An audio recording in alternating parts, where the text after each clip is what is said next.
What does spiritual formation look like after deconstruction? After you've done the heavy lifting and the sorting and weeding out all that was toxic or unhelpful or unhealthy from your faith, what do you do now if you want to grow spiritually, if you still want to have that connection to God? Well, in today's episode, we're going to be talking about that very topic. What does spiritual formation look like after deconstruction? And to help us today, we have Dr. Tiffany Yecke Brooks, an author, editor, and teacher whose work spans a whole bunch of topics.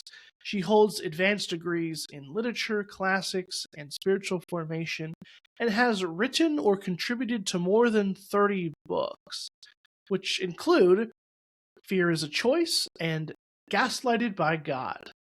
Her latest book, To Rebehold the Stars, Reimagining Faith and Formation After Deconstruction, is the subject of today's interview. Tiffany also teaches nonfiction writing at the University of Oklahoma and curates the Laros Project, a Substack community for those rethinking faith. So now, let's dive into today's episode. I'm Jake Doberenz, and this is Christianity Without Compromise, a podcast for Christians who love Jesus but are tired of culture war faith. Now, let's get to rebuilding a faith that actually looks like Jesus. Tiffany Yecke Brooks, it is great to have you on Christianity Without Compromise. I'm really excited to have this conversation. Thank you. I am very happy to be here. Thank you for inviting me.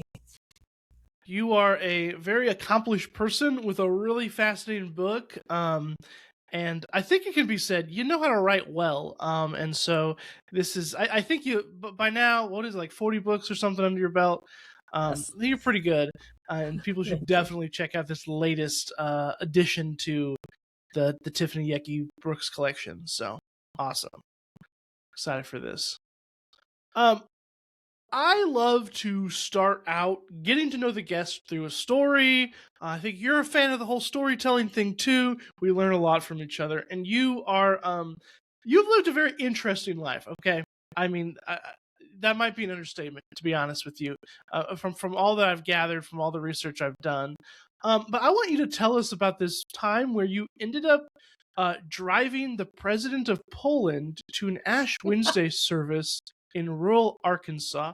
So, like, what happened? How did you find yourself in that position? When I was a junior in college in a small Christian school in rural Arkansas, we had a program where we would bring international speakers in to speak on campus. And we were really excited that year that Lech Walesa was going to be one of our speakers. And he was kind of the great hero of Poland coming out of the Cold War, with the collapse of the Soviet Union. It was such a big deal. And so he came to campus. He was just the nicest man. But he expressed, an interest or let the university know that, since he was going to be on campus over Ash Wednesday, it was important to him that he attend an Ash Wednesday service. And so we rented a nice fancy Lincoln Town car that the university did that was going to drive him there, in style, nice, classy, everything. And the Catholic church was on the other end of town, and I'd never been there before.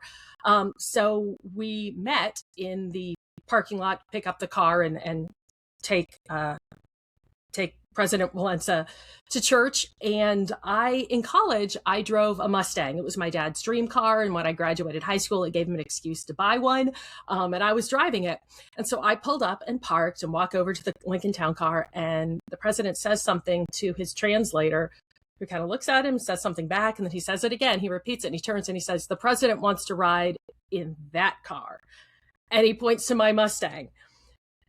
And so I look at the director of the program, like, what am I supposed to do? And he's like, that's what, the president wants. That's what we'll give him. So everybody else loads up in the town car, and it's just me and Lech Walesa. And then his translator was sitting in the back seat, and we drove to the church. And I drove 5 miles under the speed limit, and I have never white knuckled it so hard in my life, because I was like, the whole time I was just praying, like, dear God, do not let me get in a fender bender with the president of Poland in the car. Dear God, do not let me go in a ditch with the president of Poland in the car. And, he was just nice as could be and played with the radio and played with the vents and had a good old time. But it was definitely not where I expected to find myself that afternoon. That is great. I love it. I usually try to segue the stories more into the topic, but I just wanted to hear that. I was really interested in that. So, but hey, we do have a religious element in there. Knowing a little bit about your background, I mean, like you said, not super familiar with the Catholic Church. Ash Wednesday kind of thing probably wasn't necessarily something you're most familiar with. At least it wasn't in my upbringing, for sure. So we have a religious thread, if you will. That's my segue. But I did already talk about your book at the beginning. I teased that and how it's something people should read, because it is. And I want to get down to business, though. So your new book is To Rebehold the Stars, Reimagining Faith and Formation After Deconstruction. So we have that fun word deconstruction in the title, so we might need to kind of deconstruct that. But what is this book about? What is Rebeholding the Stars? What does that mean? And what journey are you inviting readers into with this particular book? So the title actually comes from the final line of Dante's Inferno. And so he has traveled through the 9 circles of hell, and they've climbed down Satan's leg, he and Dante, and they emerge on the other side, or excuse me, he and Virgil, and they emerge on the other side of the globe, and they come out, and it's just before dawn on Easter morning. And that's our story of the Inferno. And the final line, he says, and it was from there that we emerged to re-behold the stars. Other translations will sometimes say to see the stars again, or to view the stars once more.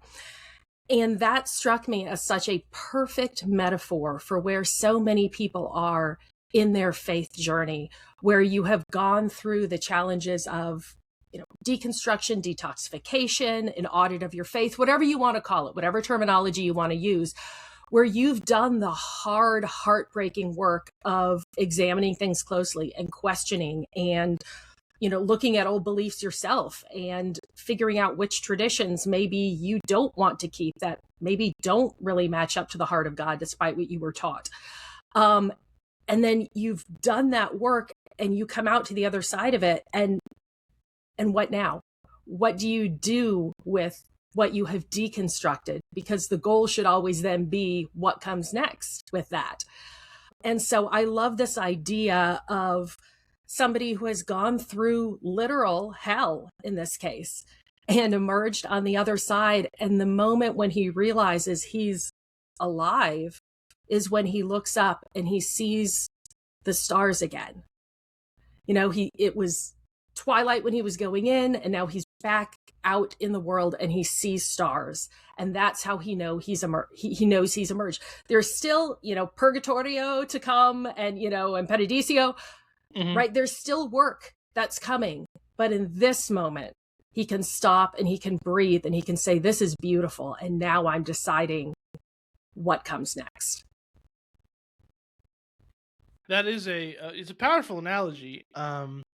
I've read Inferno before, but that line hadn't stuck in my head. But it is a really apt way to describe this journey. And I'm with you. I'm a supporter, and don't just deconstruct. Like, what are you going to do? I mean, even people that maybe decide to leave the faith, it's like, well, you gotta do something with all of this. And that's one of the things we explore on this show, on Christianity Without Compromise. What's next? What do we do? And so we're going to get into a little bit of that in a little bit. But I want you to help us unpack one of your lines in the book here that's stuck out to me, and I think encapsulate a lot of what you talk about, because you are a literature person and you like language and writing. So here's this line that you wrote. You wrote, "Our understanding of God is essentially as big as our language for God." Well, let me say that again. Our understanding of God is essentially only as big as our language for God. There we go. So, can you help us unpack that? How does language limit or expand our experience of the divine, and how does all that play a role in your book today? Sure. So, first of all, something I point out in the book is that when I say language, I don't just mean words. I mean words and images and metaphors and applications of our senses and an awareness of how our experience helps us to all of that put together. How does that help us organize our thoughts about faith and ritual and tradition and grace and responsibility and worship and community and love and forgiveness and all of those things that make up spirituality, that make up faith, that make up our connection to the divine, to God? And how do we define God when we say that? Are we still operate like, one of the things I talk about in the book is when you hear the word God, what do you picture? Do you picture the Trinity? Do you picture, the traditional Sky Daddy? Do you picture the, somebody who's the guy from the Sistine Chapel pointing in judgment, like what, or the vision giving life to, what comes to mind when I say God? What language does your brain put that in? Meaning, again, not just words, but pictures and feelings and beliefs. All of that is loaded into how we understand God, and then how we understand our relationship to God and our relationship to our neighbor, and then our faith in general. And so, as you mentioned, I'm a writer, but I'm also, I was a literature professor before I started writing. I currently teach nonfiction writing at a university. Like, to me, language is fascinating, and it's essential to have a grasp on in terms of how we understand these things. So one of my goals in the book is to help people create a new spiritual lexicon for themselves. So, there are so many loaded words in religion that we use all the time, like righteousness, right? So, or sin, any of these words that we throw around, and they come to us with baggage to some degree, right? Like however they were used in our 100%. church, or the pulpit that we're used to, that's how we hear them used. But do we ever really sit down and define, what does this word mean in terms of how it was used in my experience? What does it actually mean if we go back to the original Greek and Hebrew? What are the connotations of that? Because you have a denotation, the dictionary definition of a word, the literal, and the connotation, which is all of the ideas, and like sometimes very culturally loaded expressions that go along with that word.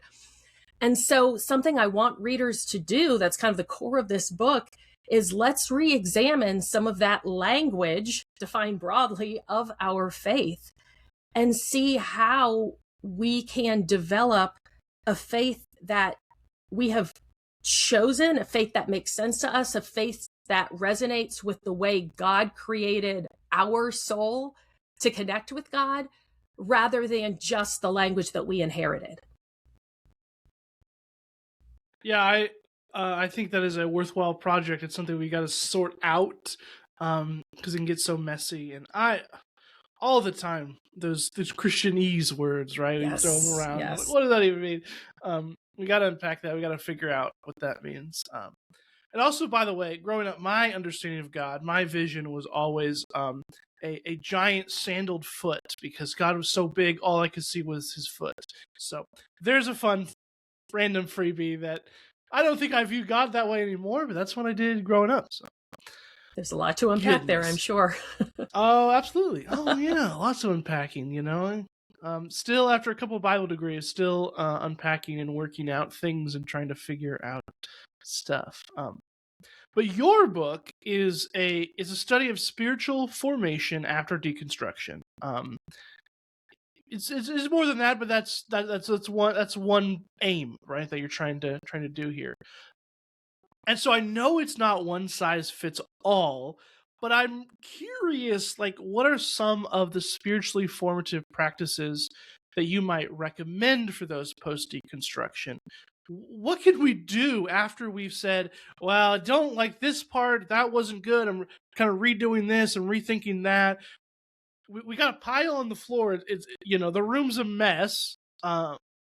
And so, what are some of these spiritual formative practices you might recommend? And if it's easier, you can just tell us what's most meaningful to you, what you've done. Because, like I said, it's not one size fits all, Right. obviously.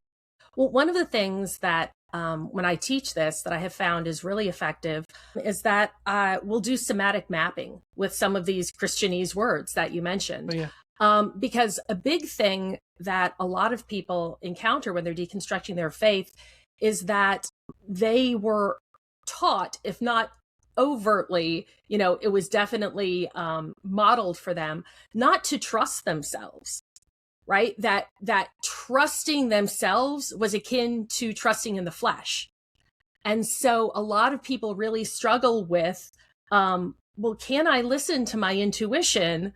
Or do I have to go with exactly what the preacher told me the Bible says here in a very literal sense, even if it doesn't make sense or seems morally opposed to the overall message of the gospel?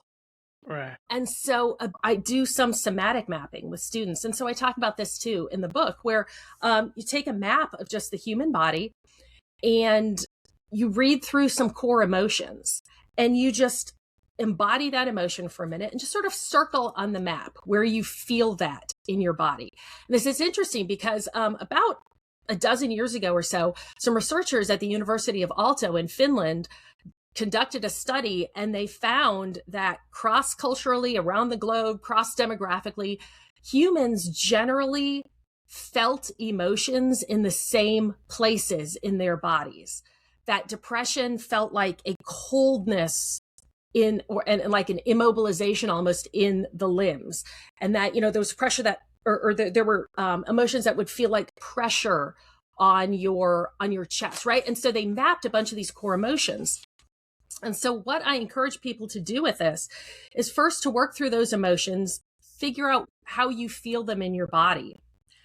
And then I take another map and we go through some of these loaded church words. And I ask people to note, like, how do you feel when I say this church word and you think about what it implies? Where do you feel that in your body?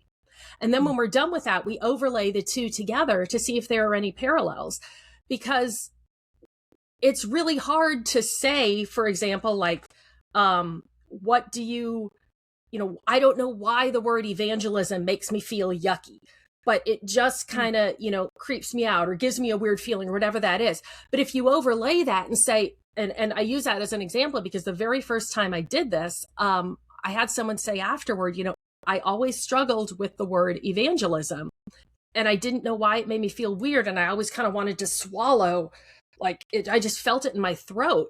And he said, and I realized that's where I feel shame.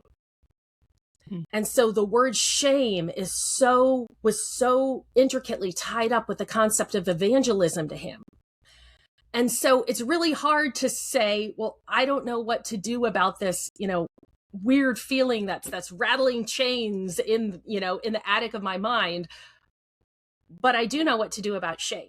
I can give it a name. And once it has you're right, it's no longer Rumpelstiltskin. It loses its power. Now that I know what that thing is, I know what to do about shame. And so now I know how I can start making sense about my feelings about this word. And so I provide a number of emotions, a number of churchy words. I, encourage readers, please add your own to this. And to me, I found it is extremely helpful for just getting down to the root of my resistance or my visceral response to some of these words that I couldn't quite make sense of why they made me uncomfortable or why I didn't know what to do and kind of panicked when I encountered those words. So that's one thing that I found is really helpful when you're in this stage of trying to make sense of the rubble around you during the deconstruction process. Another thing that I came across that I found really, really interesting while I researched this book was looking at certain spiritual disciplines that we hear, but maybe don't think about fully or as wholly as they could be. And one of them is the concept of fasting, right? And so fasting wasn't really a big thing done in my tradition growing up, but it always, Jesus said, when you fast, do this, right? He took it as granted, for granted that we would be doing this. But it just always seemed like, okay, I just don't eat until lunch that day or whatever, and then you just think about, oh, I gave this thing up. But what does it really mean to fast from something? And if you look in Isaiah 58, the scripture says, is not this the fast that I choose, to loose the bonds of injustice, to undo the straps of the yoke, to let the oppressed go free, and to break every yoke? Is it not to share your bread with the hungry and bring the homeless poor into your house when you see them naked, to cover them and not to hide yourself from your own kin? That's Isaiah 58, verses 3 to 7. And that really turned the concept of fasting on its head for me, because I was reading about this when I was in seminary, and some of the scholars we were looking at said, this isn't a fast from skipping lunch. This is a fast from power. Right? What does it look like if we took a little break from power, from abundance, right? Like fast, the point of a fast is not just to deprive yourself, but to make sure that others have enough. And that just completely turned the concept on its head for me. And so suddenly fasting wasn't just this little thing that you did to just kind of be like, oh yeah, look how spiritual I am. I'm so great. I skipped lunch for you, God. But to really think about, how am I using the abundance in my life? How am I using the power that is afforded to me for God? Because it all comes from God. And so that's the sort of shift in thinking that I want to encourage readers to explore, of moving beyond these older, smaller, limited ideas into really thinking about what actually matters. Where do we see the heart of God in these disciplines? Yeah. And that's good. And of course there's more than that, but that is a good taste for this episode. So I appreciate you sharing all of that, and both of those are really interesting that I wouldn't have thought about. And so I appreciate, that's why I have a podcast, right? I just get to converse with people and take their ideas and make my life better through their hard work. And promote their books and all that fun stuff too. Appreciate that. So a lot of us, as I told you before the show started, like, I think a lot of my audience can relate to the state of deconstruction in whatever shape or form. And that's what we've done on this show a lot. We have deconstructed a whole bunch of topics. Abortion, money, power, politics, megachurches, motherhood, like whatever the topic is, we have been looking at what are our assumptions about it, where have we gone wrong, what have we turned into idols, where have we got distracted, all of that stuff. So we've done a lot of that work on the show. I'm really curious if somebody has done some of that work, if we're talking about like step one after that, like what's next, what is kind of that first step that you would invite somebody to take if they want to start rebuilding something more authentic? Yeah. What do you recommend? I think the beauty of that moment, where so many people are right now, is that it's such a unique moment where you get to decide what goes back into the new shape of your faith, right? Like, we know nature abhors a vacuum, right? Something is going to fill those pieces that you pulled out. Wouldn't you rather be deliberate about it than allow that to happen by accident?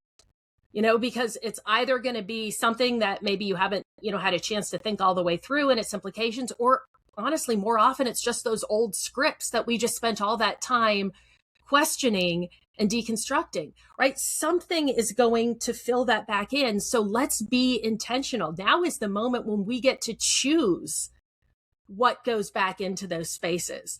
And so I think that the first step is really just taking a pause and recognizing this is up to you. This is your choice. And this is not creating God in our own image.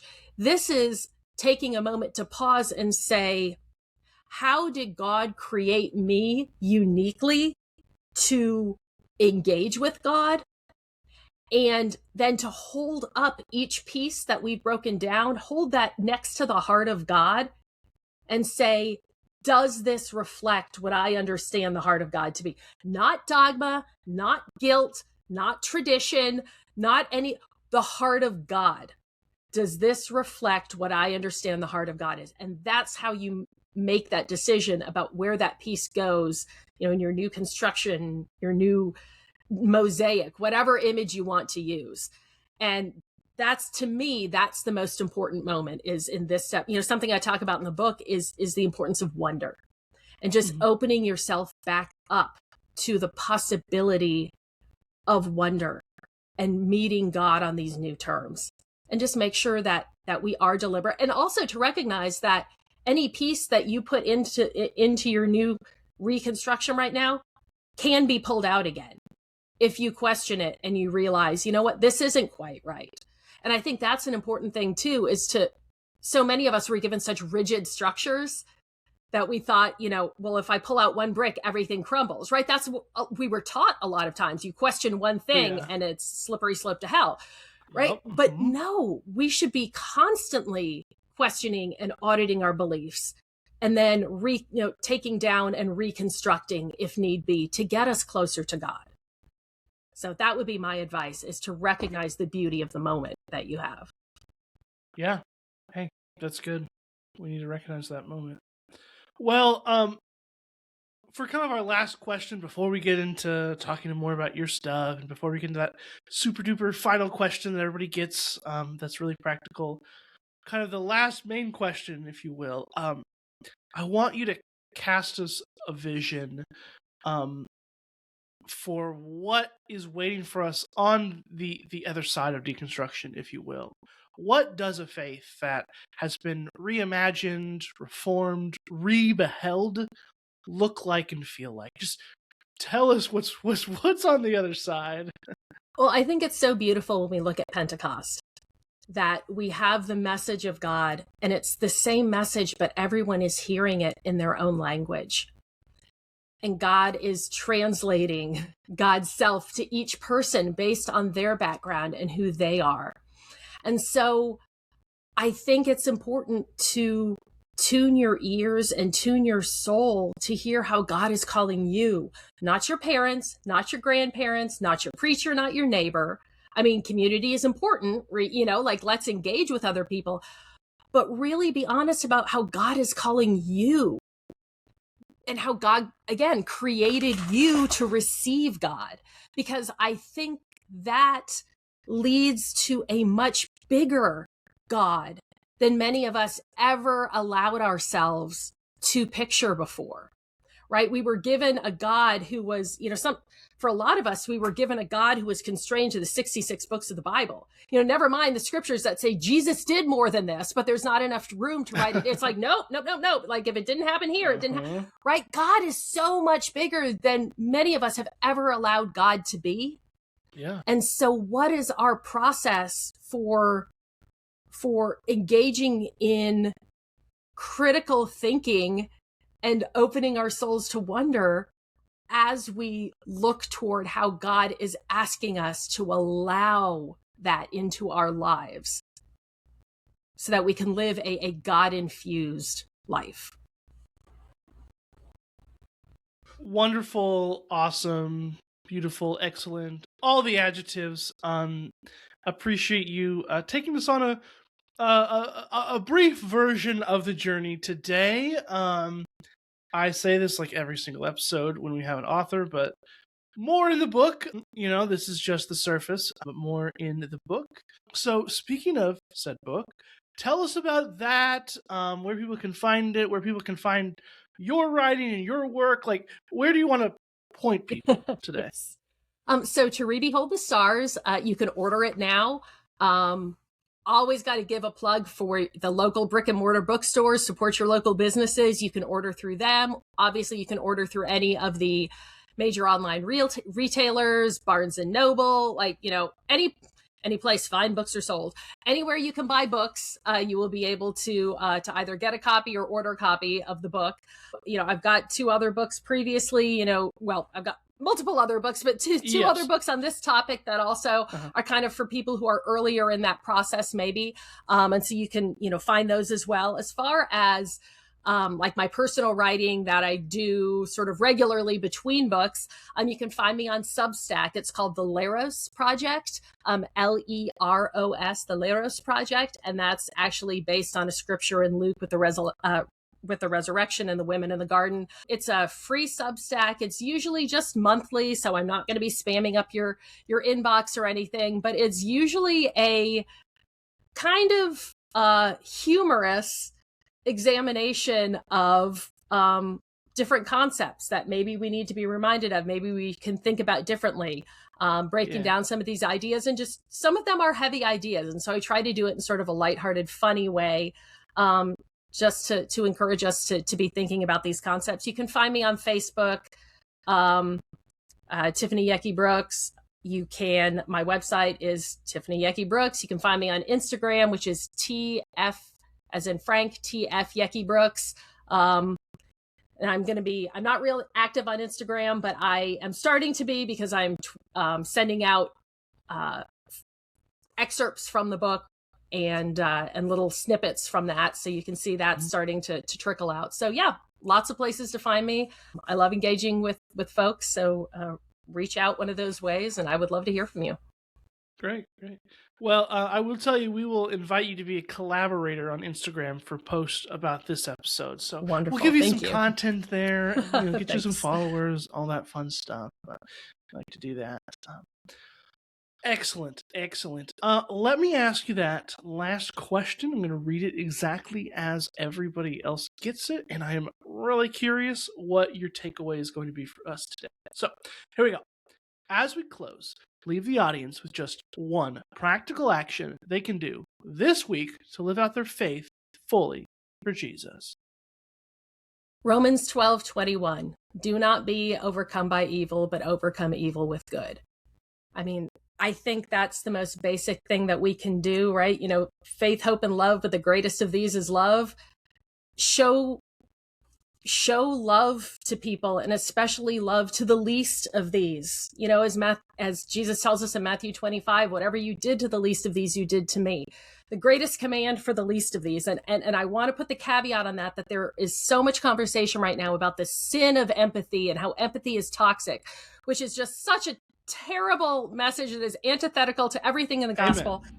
But I do want to say, yes, empathy, absolutely embrace empathy. Please hear that first. But also the goal should be to reach beyond empathy, because we should always start there, but the goal should be to reach beyond it, because I should care about you. I should love you, not because I see myself in you, but because I see God in you. It doesn't Amen. Matter whether you and I are alike. It doesn't matter whether I understand the way you are in the world or not. You are created in the image of God, and therefore you are worthy of my love, because that is what God has told me to do. And so that's what I would encourage everyone to do, is to start with empathy, but also reach beyond empathy to just see the image of God in other people, no matter what you have in common. That'll preach. Love it. Yep, that's good. That is a good way to wrap up the episode. I do want to encourage people to share this episode out. For anybody else looking for spiritual formation after deconstruction, I bet you, if you're going through this yourself, you got some friends that are too. Share this episode out. Tell them about the book. Get the word out, right? If you learn something here, don't let it just stay with you. Share it. So that's going to be my last encouragement. But Tiffany Yecke Brooks, thank you so much for being on Christianity Without Compromise. We appreciate your input and your partnership with us today. It's awesome. Thank you so much for having me. This episode of Christianity Without Compromise was hosted by me, Jake Doberenz, and produced by Theophany Media, my podcast production company. If this conversation served you, please rate and review the show and share it with a friend and help others find it. You can also subscribe at jakedoberenz.substack.com to get email updates with new episodes every Tuesday and my often humorous theological reflections on Fridays. And as always, don't just listen, live it. Live out that Christianity without compromise. Thanks for listening.